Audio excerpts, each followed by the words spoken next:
Sa totoo lang, dati ayoko talaga sa pagkain na to. Pero ngayon, grabe, mas addict pa ako dito kaysa kay Ate Kat nyo. Pagkasarap naman kasi talaga nito.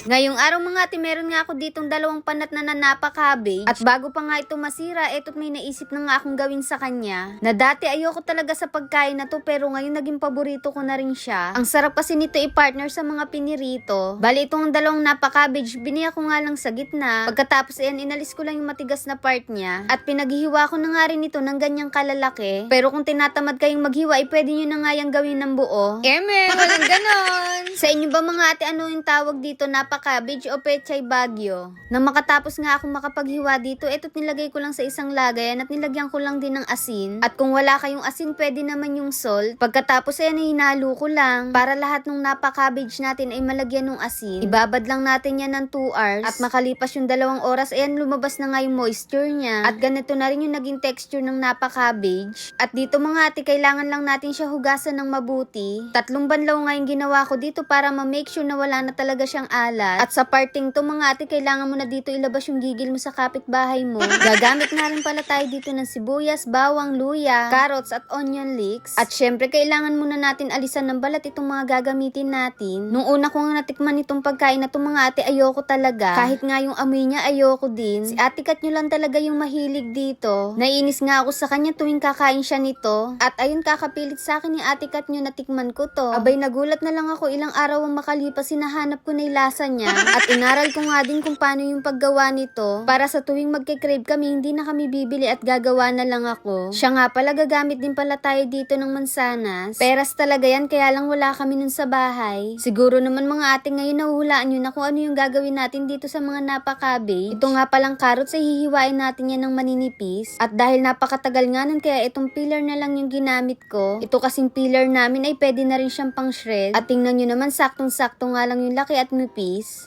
At dito naman sa aking naglagay lang ako ng 3 kutsarang glutinous rice. Nilagyan ko nga lang ito ng 1 basong tubig at hinalo hanggang sa maging ganyan na yung consistency niya. Hinango ko na nga rin ito at sinalin dito sa isang mixing bowl. At maglalagay na ako dito ng 1/3 cup ng goju-garu flakes. At dito mga ate, nasa sa inyo kung gaano kaanghang yung gagawin nyo. At itong sa amin ay saktong-sakto na yan. At dito naman sa blender, naglagay lang ako ng sibuyas, bawang, luya. Yung apple, naglagay na rin ako ng 2 kutsarang asukal at 2 kutsarang patis.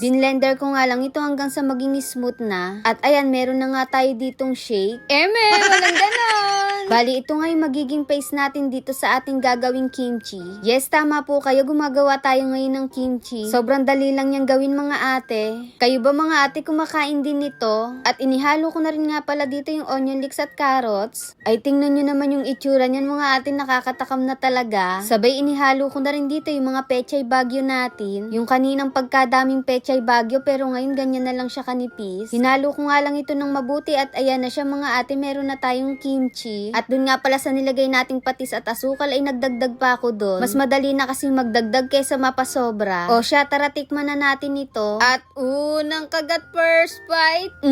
Ang sarap! Yung dating ayaw kong pagkain ngayon naging paborito ko na rin.